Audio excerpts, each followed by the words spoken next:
back around 2007, I rented a really crummy room in the basement of an old wallpaper factory in Hoboken, New Jersey. I wanted to learn how to be my own engineer and record remote drum tracks. It was really early on in the remote tracking days. There was a lot to learn. So for about 2 years when I first had that space, I was just trying to learn how to record drums. Which end of the microphone do you point at the things? Where do they go? Why do you need so many? Do you need so many? And I recently discovered the first session that I actually sent to a client where I said, okay, these drums sound good to me. What do you think? I want to go through them with you and see what kind of lessons I've learned over the past 14 years. And I can't even tell you how many thousands of sessions since that time. That first room was rough. I mean, it was just a concrete box with about 8-foot ceilings right above me, a really bad water leakage issue that took up about a third of the room. But I made it work, and I did tracks for Watch the Throne from Kanye and Jay-Z, Rick Ross, Just Blaze, Fabulous. It was a cool room. The building is still standing, but in classic gentrification style, it's being turned into luxury apartments now. It was ultimately destroyed in Hurricane Irene, where I ended up with about 3 feet of water in that space. So I can highly recommend you get insurance for your equipment. I used Music Pro, they came through just fine.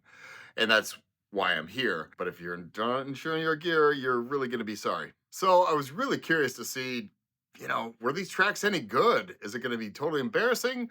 The client liked it at the time. I remember being proud of it. I'm curious to see what's in there. So let's dive in. The session was recorded late January of 2010 in my old studio. The artist is Brian Courtney. The song is called Roller Skates. And one really important point to note is that I absolutely checked with Brian to make sure it was okay to actually share this session to the world. If you don't have that permission, don't be doing that, because clients get really upset if you share their songs before they're made public. Brian and I used to play shows together back in the day in college at Indiana University, so it was really fun to kind of relive some of those days. Here's my session from Roller Skate 2010. One important thing to note, I am a big fan of project alternatives. I use this all the time for things where I want to change something, but be able to kind of get back to the starting point. So that's what the session looked like when I first pulled it up. The only thing I've changed here so far is I just color-coded the drum tracks and percussion, and then I chopped out the silence so we can clearly see what's here. And as you can see, bunch of drum tracks, bunch of percussion, the original track that I recorded to, and this click track Brian sent me. And let's just get a quick sense of what's going on here.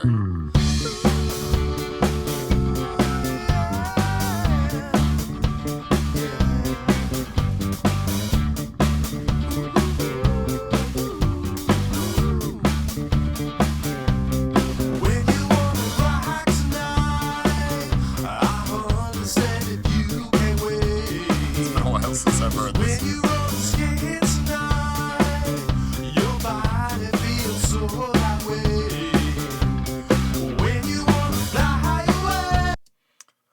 Okay, so that's interesting. I'm hearing some things right off the top. The drums are sounding a little thin, so we're definitely going to look at the phase. The time's not great. I'm hearing some pushing and pulling between the drums and the backing track, and I'm remembering something from 14 years ago. I think if you look at the tempo, yeah, see how every single beat is different? I think what Brian did, this is a long time ago, I think the click track, he played a sample from 70s Kit, whatever that was, and I think just played it in time. And if I remember correctly, and Brian, if you're watching, you can let me know. I think Brian wanted to have a much more natural feel, sounding like a band playing all together live, and just played the cowbell by hand, the cowbell sample, and then created the click track from scratch. So here's the click. Yeah, definitely. So it's interesting that my first session for a client, had a sort of unstable click track to record to. I've really only encountered this a few times in, like I said, the many thousands of sessions I've done since. Today, if I were to get this track, I would definitely have a conversation with the artist, as in, is this crucial? Because the problem is when you're cutting to something that's very loose and organic, and then you're adding your own loose and organic feel to it, it can be really hard to know where the next click is. If it's the computer generating it, it's going to be there every time. It's like you're walking on unstable ground. You're not really sure. You take the next step, and I think it's going to land here, but it's really here or it's here. So you're never exactly sure where your footstep's going to land. It's the same thing, you hit a 2 and 4, and sometimes it lines with the click, and sometimes it doesn't. So I would be having a conversation to see if it's possible to just sort of start from scratch, or if I don't remember if these tracks were considered as absolutely final and the last thing we're doing is adding drums to it, or if everything is going to be recut to the new drums, which is generally preferable in my experience. So, interesting. All right, so step one, now we've got sort of an unstable click track we're dealing with. If you're at all interested in recording and mixing your own drums, I highly recommend you like and subscribe to our page, get the notifications for new material, and please check out our site, creatingthesound.com. We have lots of tutorials on how to be your own session drummer, how to mix your drums, especially if you're interested in break beats, the world of session drumming, the world of mixing break beats. There's a bunch of cool stuff. So let's scoot ahead to some of the percussion sections. More towards the end of the tunes when things really start happening.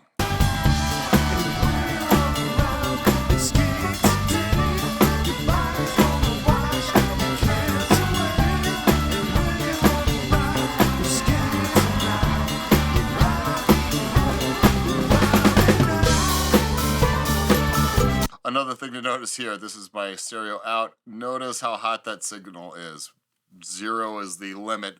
So that means we're definitely going to be getting some digital clipping here. So in that case, I'm just going to grab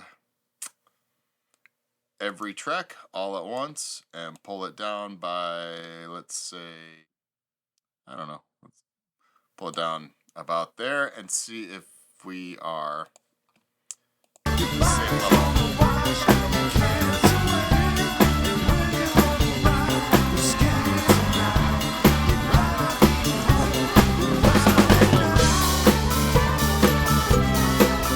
Okay, we're going to be dealing with that a little bit further down, but we will back it off just a little bit more.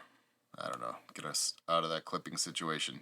Let's dig into the drum tracks first of all. So kick in, kick out, snare top bottom, hat rack floor, overheads, room front, back, and trash mic. These are pretty standard choices, so let's just audition them one at a time and see what we're looking at. Kick in. If I had to guess, I'd say that was probably an AKG D112, but I don't know for sure. Here's a point that comes to me immediately. These days, I label every track what it is, kick in, kick out, overhead, whatever, and I also list what the microphone is, just in case it's, a session from a while back and I need to recreate it or get back in the same vibe as that. I can tell, okay, it was this microphone. So, for example, I have absolutely no idea what this kick out mic is. Couldn't even begin to tell you. Very quiet. Okay, let's see.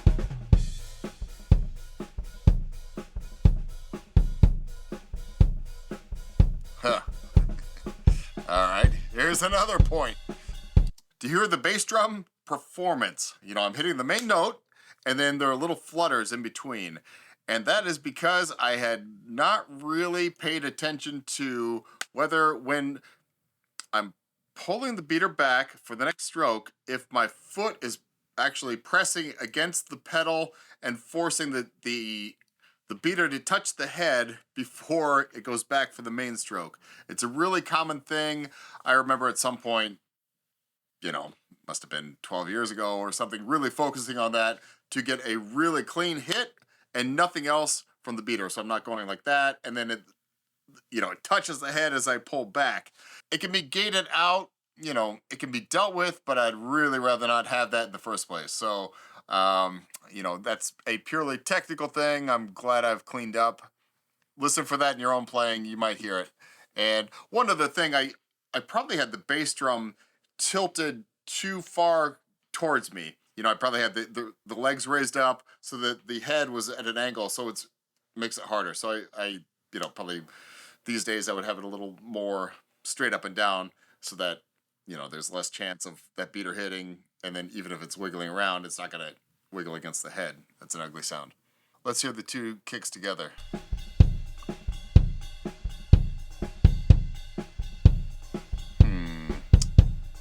I'm curious if they are in phase with each other. Let's look. All right, so we'll look at this kick right there. Yeah, they are. Okay. Good. Okay. So that's positive. All right. Let's check out the snare top.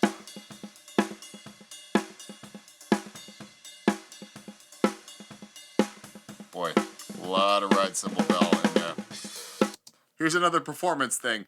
That ride cymbal bell is really cutting on those snare mics, and it's just one of those sounds that really will get into a lot of mics. I play the cymbals really quietly in the studio, and I don't really do a whole lot of ride cymbal anymore, kind of for this reason. Or if I do, I'm playing it really quietly, and you can kind of hear why. That's going to be kind of hard to get out. I happen to like the ride cymbal bell. It worked for this track, but in hindsight, best idea? I don't know.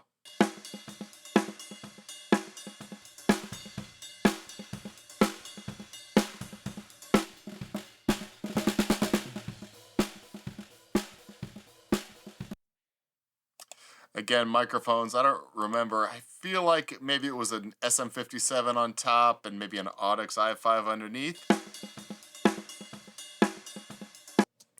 Maybe the other way around. Hard to say. I didn't label it. Oh well. All right, let's see how those in phase with each other.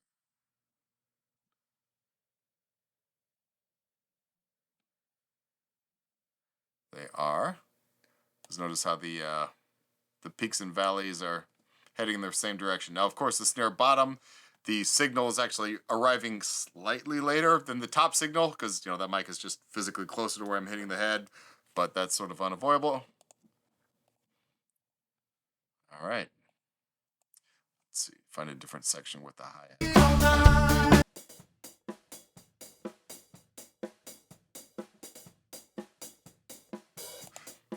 So back then I panned it to the side.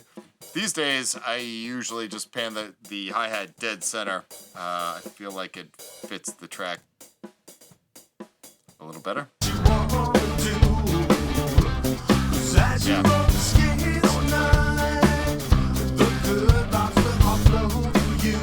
Okay, let's find let's hear our overheads.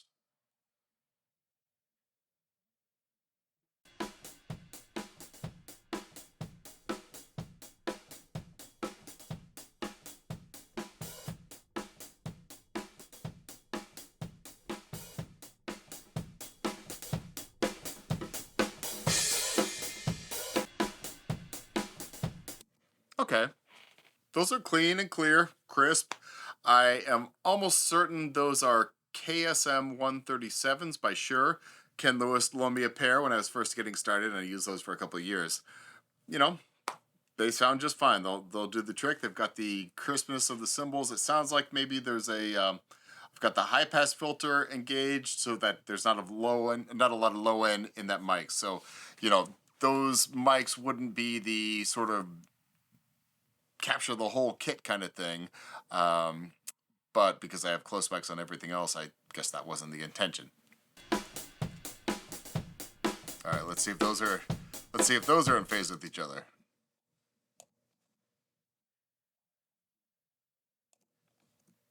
No, they are not. That's interesting. Okay, look at that. One is Just look at those peaks and valleys.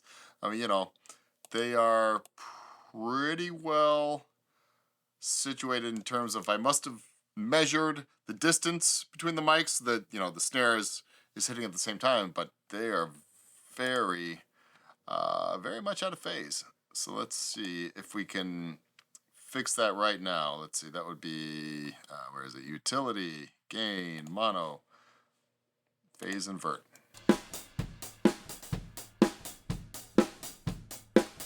All right, that sounds better already. Yeah, hear how the low end kind of disappears when I turn this phase invert off? Okay. All right, well, let's see how it ties in with the kick and snare.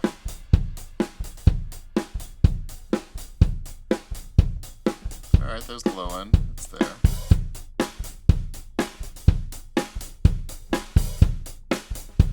Okay, not terrible. But yeah, overheads out of phase with each other. That's not a good look.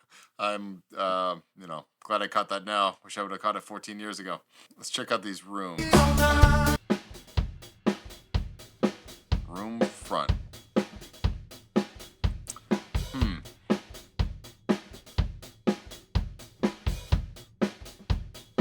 This is another mic that I wish I knew what it was, although I'm kind of guessing it was a Cascade Fathead 2 ribbon. I bought a pair of those early on and loved them. It's kind of got that sound. It sort of has this really pillowy low end. There's not much of the high. It's a pretty dark mic. I'll bet that was kind of like the in front of the kit mic or something, maybe 3 feet, in front of the kit, sort of as a full kit mic, although it's capturing more of the kick drum than anything. So it was probably pretty low to the ground and maybe aimed more at the kick or something. That's a cool sound. I'm a big fan of those cheap Cascade Fathead ribbons. What they're called now. It's not the same company, but somebody picked up that brand. I think is still making ribbons like that. I've since replaced them with much more expensive Kohl's ribbons, which are about 10 times the price. But I still miss my Fatheads. They were cool mics, and they served me very well for many years. Okay, room back.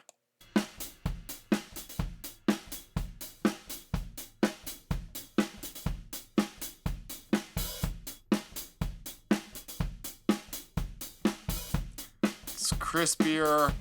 Maybe there was an Audio-Technica AT4050. I think I had 1 or 2 of those back in the day. As you can hear, there was not much reverb in that space. It was there was a lot of gear in there with carpet on the walls, and I had all sorts of sandbags and plastic sheeting to deal with this water issue. It was cheap, really cheap industrial space that, I could make noise and not bother anyone. No one would bother me. And it was a great place to learn how to be a recording drummer. I don't miss that space at all. It was a former wallpaper factory, I think. And some of the chemical smells when I walk in were just horrendous. So, it was a good starter studio. Glad to be here. Finally, this trash mic. Well, that's cool. I like that.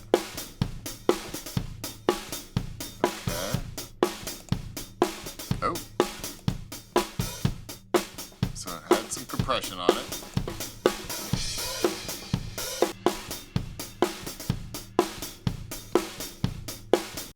Listening back to these tracks one by one, I'm noticing there's really not much in the way of any kind of processing. I'm not EQing, I'm not compressing, I'm not gating, and I'm using purely stock Logic plugins. There were no additional third-party plugins at all, which honestly I still stick to this day, because generally I don't know where I am in the production process in terms of I'm sending raw drum tracks, and if they're piling a bunch of new stuff on it, I don't want to have a bunch of processing and all sorts of effects already on my drum tracks, so that whoever's doing the final mix is sort of tied into whatever I did.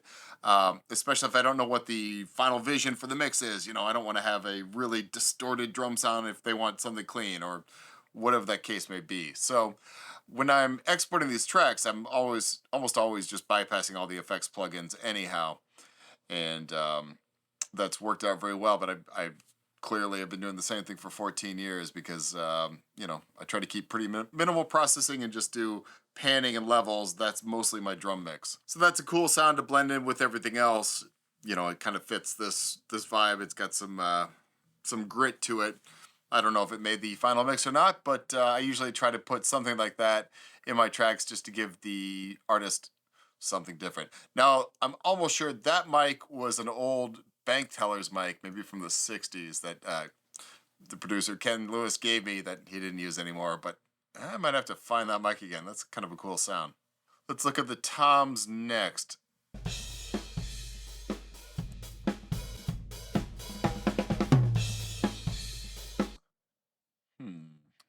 Did I hit the floor tom at all? Maybe it didn't.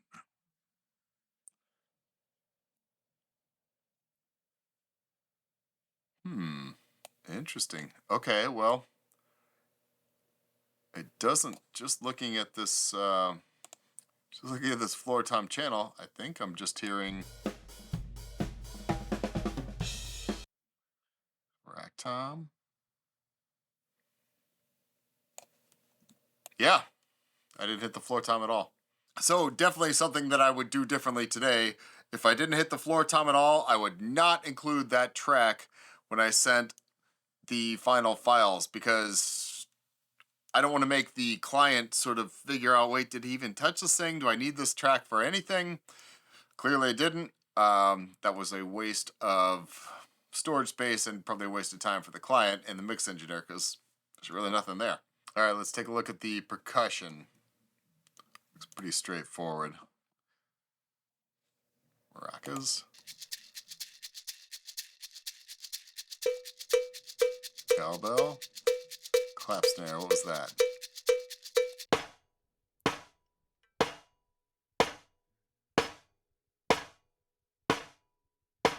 So that's clearly a snare drum with something on top of it. Maybe there's a splash cymbal. Maybe there's a heavy splash cymbal, something like a little ice bell, the really thick kind of bell-like things. I'm not sure. I think I was just trying to add a little extra edge to that part of the song. It's kind of cool. The splash cymbal on a snare drum trick really served me well a few years later when I got asked to do the drums for Girl on Fire by Alicia Keys. And the secret to that snare drum sound is a 6.5 by 14 GMS brass snare drum, pretty standard, nickel-plated brass shell, and an 8-inch Sabian HH splash on top. And that gave it kind of that sound that you'll hear really clearly if you listen to Girl on Fire. So clearly that trick was in my head a couple of years before I did that particular session. All right, let's check out this tambourine. Straightforward. No idea what mic I was using for the percussion overdubs. Probably doesn't matter. They sound fine. It might have been that Audio-Technica 4050. I was using that a lot back in those days.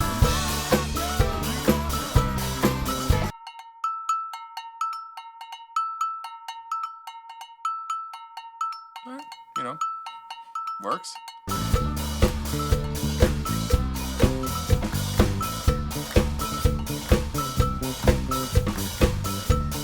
All right, so overall, I'm, pretty happy with those tracks. Fixed the phasing issue. Everything else is pretty straightforward. Like I said, the drums and the click track, the homemade click track, I would I would make a case for redoing it, but it could have been, this track's done, we're just adding new drums to it. So, some of those battles you win, some you don't. It's all cool. It's part of the game. Now, one thing that I'm thinking of while I'm listening back to these tracks, I have no idea what preamps these were, what the converters were. If I had to guess, it was probably an RME Fireface 800, which I'd gotten around that time, and I've been a very devoted Fireface RME user ever since. I'm using the UFX Plus now. They're bulletproof. They do so much big fan. So the Fireface has 4 internal inputs. I'm sure they were all used. I had some external inputs as well, probably the API 3124, which I had back in those days. There might have been a Design Specifica, maybe a Black Lion Auteur 2-channel. All stuff I don't have anymore. The 3124, I was told, you know, you absolutely have to have a 3124 API if you're going to be recording drums. It was a real expensive preamp. I think it was close to $3,000 even back in those days.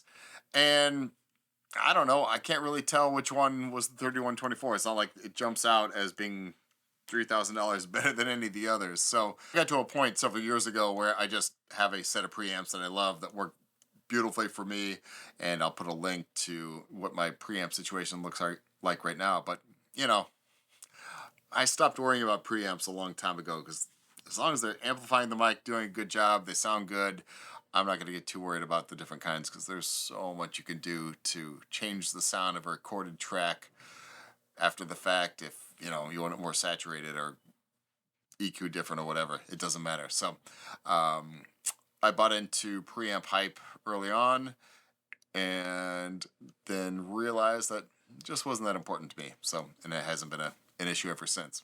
So that's basically it for what I sent to Brian 14 years ago. Today, I would do a little bit more to these tracks to just kind of present slightly more of a finished rough mix. Again, I'm not presenting the final mixes for any of this stuff, because a lot happens after they get my raw drum tracks. So I'm not presuming anything, but I can kind of give a better sense of, you know, like, here's my intention. Here's sort of what I'm hearing when I'm putting these sounds together. And I'm going to show you a few plugins that I've really come to love. I mean, I use the stock Logic stuff for everything. It works great. It just does what it's supposed to. There are a couple plugins that have kind of become indispensable for me. Let me show you what's going on there. All right, so we talked about the phase alignment. And again, that's just making sure that all the mics are capturing the sound waves, so they're all moving together in conjunction and giving the fullest sound and kind of the richest low end that we possibly can.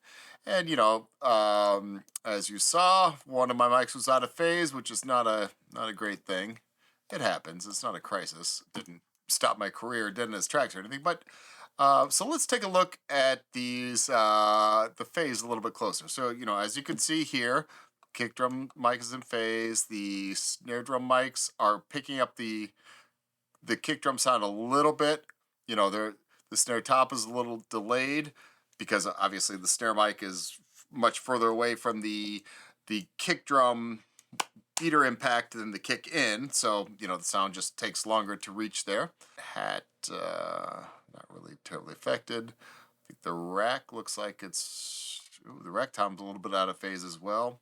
There's that delay. You know, again, the rack and floor look like they are out of phase as well, but they're not a big part of the sound. You know, the overhead, there's a kick sound. Room front, there's a kick sound, and again, pretty far delayed, because that mic was just a few feet back from the kit. And then room back, that's interesting. The room back is actually hitting sooner than the room front. Who knows? I don't know. It's been a long time. Trash mic's out of phase right there, as we can see.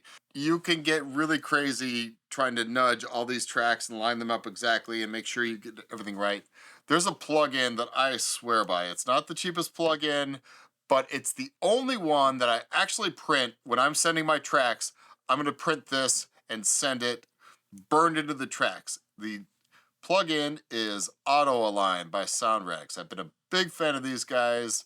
I've been using this plugin for, I don't know, 10 years. And I actually helped kind of beta test this version 2, which is really incredible. And what it's going to do is it's going to analyze all the tracks and pull every one of them into phase. It's going to pick one mic and pull all the other channels so that they line up spot on with it. And you'll see the difference. So what I've done is I've put a version, or an instance across every drum track, and then hit align, And then it's just going to wait for playback. Play the song through, and it'll do some analyzing. So I'll see you in a minute.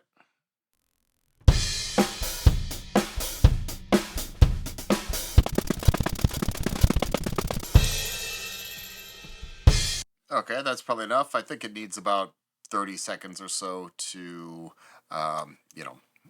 analyze. Give it enough time. You can see it's doing the work. Okay, so let's hear the difference. We're going to turn it off everywhere. Let's hear our drum track without auto align.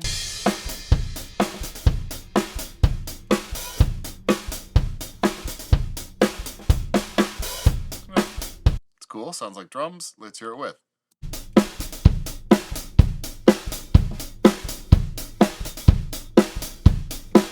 Okay, hear how the low end got fuller, the drums got a little more present. You can hear the air around the drums a little bit better. And all I did was just put auto align so that every track is hitting right at the same time. It can make a big difference. The difference isn't quite as stark on these tracks because that room did not sound very good. It was, a dark sounding concrete box with really low ceilings.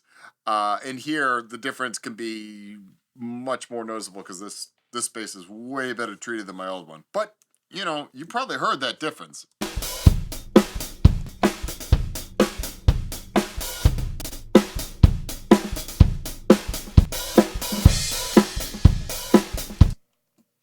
So, like I said, if I were getting these tracks ready to export to the client, sent the rough mix, the client said they're great, you're good, okay, I would then, turn everything off except for when I hit export, I would be absolutely exporting auto align on each of these channels. The other plugin that I swear by on my drum rough mixes is Lol Comp by Mixing Night Audio, created by my friend Ken Lewis, the producer. I was also part of the beta team for that plugin. And it's a really powerful suite of different compressors, EQs, and reverbs. Let me show you how that works. I'm a huge fan of this, and it really lets me punch way above my weight class on drum mixes. It's pretty cool. All right, so we have our drums. It's, it's a functional rough mix. It's all there. You can hear what I'm doing. So the first thing I'm going to do is take all of these individual drum mics and run them into a bus so that I can put an effect over all of them at once. And in my case, I'm going to, let's do it.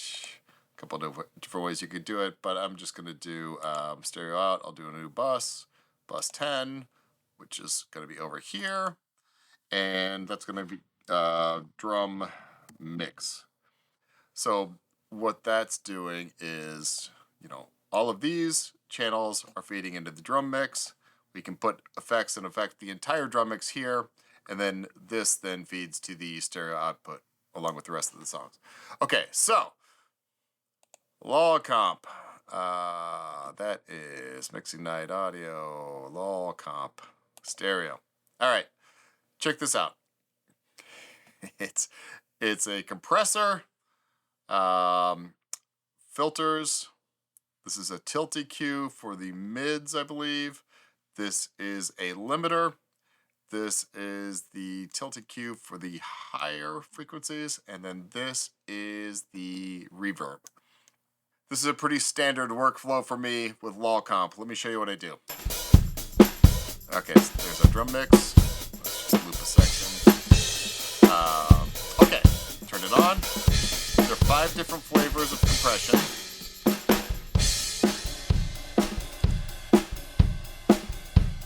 I'm told that the Kangaroo is the punchiest one, best for drums. Peacock is the prettiest one, I think, for vocals.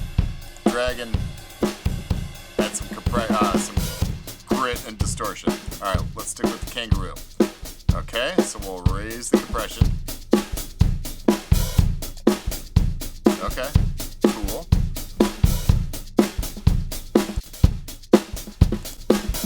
So it actually brings up a little bit more of the room sound. We can really try that. If you want to make it obnoxious. that's too much. Go level, right?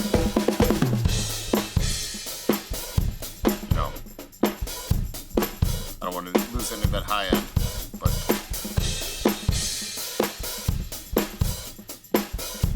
let's dial in this a little bit. Just make it a little more kind of I want to get a little more of the attack of the snare there. We can crush it a little bit. Alright, that kind of cleans up some of the kind of muddiness in my room a little bit. Or if we want to, really get the high end of the track.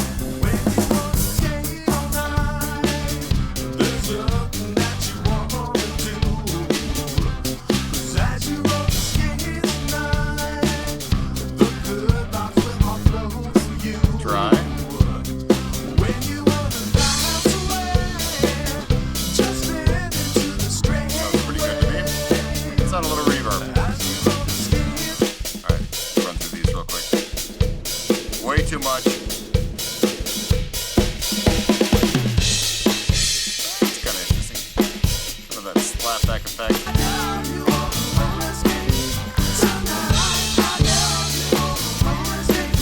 Maybe.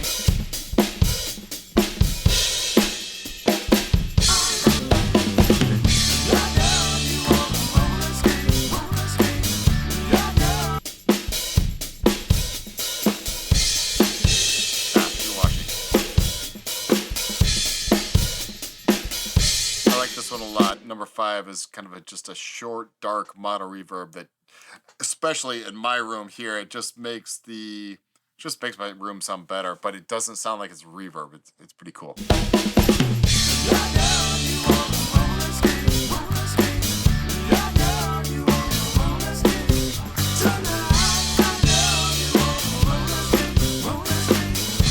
Is kind of working for me today. Anyhow, see how easy that is, and then there's a drum track with wall top without, pretty big difference.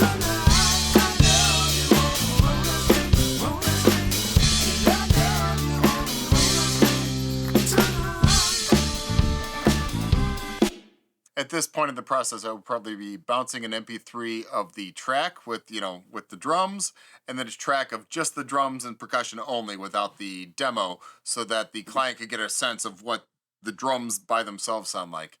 And I would include the lull comp on the drum bus when I'm exporting it, so they can kind of get a sense of, okay, here's how it could sound, once everything's mixed and balanced and compressed and whatnot. And I find that really helps. Before, when I've just done the absolute raw tracks, sometimes it can be hard for clients to really get a sense of, if they're not really comfortable mixing drums yet. Raw live drum tracks can sound very different from the loops and samples that are, processed and EQ'd and perfect. You get the raw organic thing. It can be kind of jarring for people, and sometimes they're not really into that sound. So, like any of these sort of cheat codes, it's not a cheat code, but I'll take these, very simple ways to just get a much better drum mix that is pretty obvious what's going on, without having to do a ton of extra work, because, like I said, I don't know how these tracks are going to be compressed or EQ'd or treated in any way, so no point in wasting my time or anyone else's on that. So then, assuming the client approves the drum tracks, the final step would just be to export all the individual tracks. And in this case, I would just select all, in Logic Pro, I export 19 tracks as audio files. Bounce into the session. I'm going to leave the effects on, which is the auto align, because I want to make sure when I'm sending these tracks, they're aligned as perfectly as they can be, and so that the client is going to get the best sounding raw tracks that work together, that I can possibly send.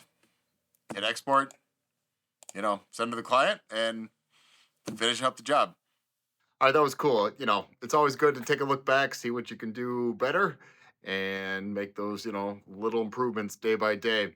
If this is something you're interested in further, please see my site, Creating the Sound. I have a whole course called Recording and Mixing Live Drums for session musicians and producers that goes step by step through everything, starting from one mic to a finished 12 mic mix where we really dive in deep. Thanks to Brian Courtney for, being my first official client. And it's fun to come back to this song 14 years later. Thanks for watching, everyone.